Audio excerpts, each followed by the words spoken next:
Yan, good morning. Good morning, good morning, good morning. So yan, yan, pa-overtakein natin to si Kuya. So,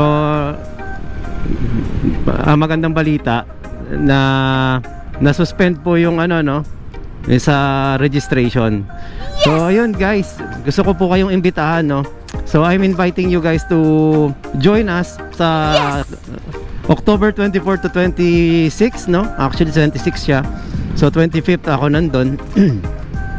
Yung EVAP, yung Electric Vehicle Association of the Philippines. So samut-sari, no? So iba't ibang klaseng electric vehicle ang makikita po ninyo doon. So nandun din po ang mga brands na kagaya po nito na NWOW. So hindi po natin alam kung ano ang mga pwede pang nilang mga freebies, no? Kasi for sure may mga freebies yan, whether it's sticker or whatever. So nandun din po yung Nissan. So imagine, ang event po na to, may mga Nissan,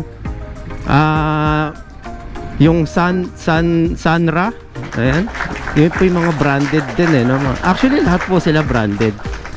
So yun po yung abangan natin kung ano-ano po yung mga models na ipapakita nila ngayon, no? Kasi may mga launching din sila kung ano po yung mga brands.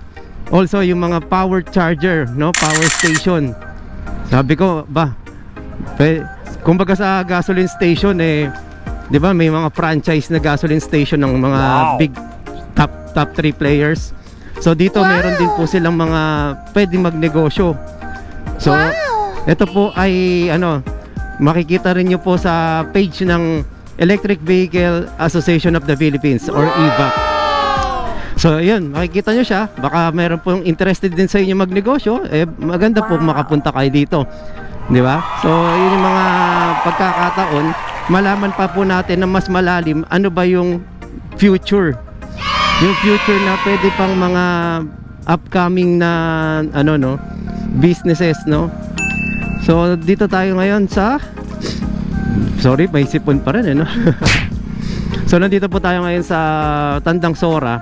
So pakanan po tayo ng Mindanao Avenue. So ayun, so siguro pwede ko pong maikwento kung bakit po NWOW ang napili ko, no?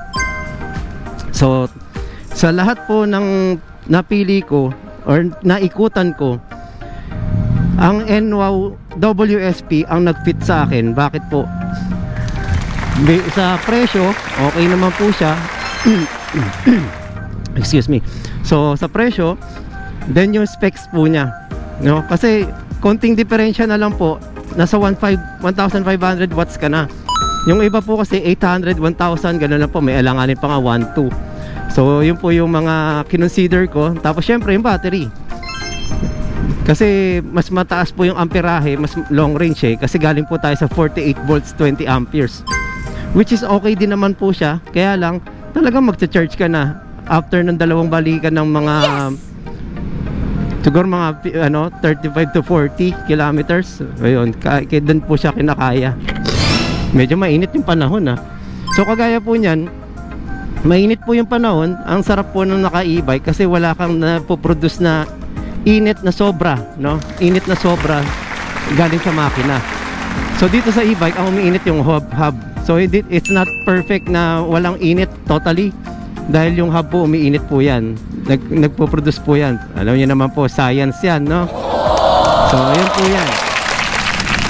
And then ang maganda po sa event na darating na to, may raffle, no? So yung raffle, abangan po natin yan. Hindi natin alam kung ano po yung ano, pero bigyan ko idea, e-bike po siya.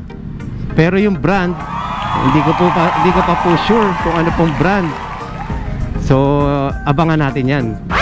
Siyempre, kahit naman pong anong brand po yan, basta po masama tayo sa raffle, masaya po yan, di ba?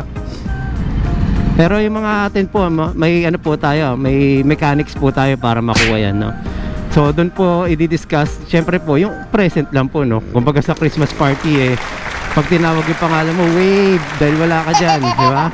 So yung mga nag-e-effort, lahat naman po ng ano bagay kailangan ng effort, no? So yun, masyado na ako maraming nasabi, pero tutuloy na rin natin ang kwento. So, tignan ko po kung may attach ko dito yung sa LTO or yung memo na na-suspend, no? Hanapin ko lang po ko. Kasi nagtuloy-tuloy na lang po ako ng video.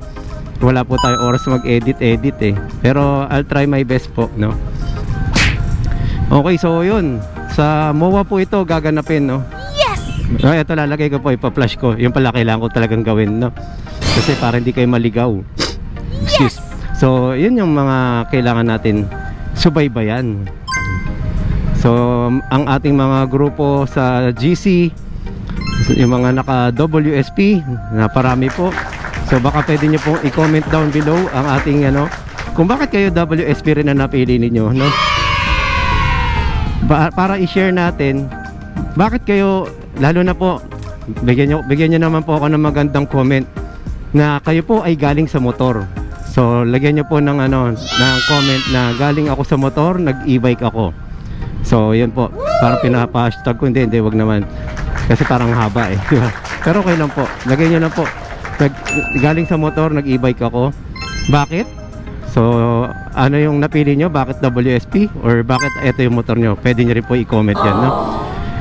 So, pag-usapan natin guys, lalo na po yung mga e-bike community. Pag-usapan po natin bakit kayo napili nyo, nag-e-bike kayo, di ba? Ako po, naka motor po talaga ako ever since, no? Yun po yung aking talagang passion.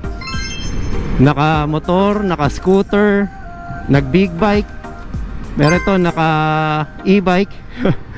Hindi po tayo dahil sa online sabong, no? So hindi tayo nagpo-promote ng mga sugal, no? Ayun lang po muna siguro. So kita-kits tayo doon sa MOA SMX sa October 25 ako. 2024, punta na kayo doon kasi baka mamaya meron palang mga paraffle pala doon na maubos kayo, yung mga freebies, di ba? So, kuryentihan tayo. Para kikiligin ka na lang pag sa stock ng gulong, no? Ayun. So, ayun guys, kita-kits tayo. Ingat po kayo, ride safe. Okay? Thank you.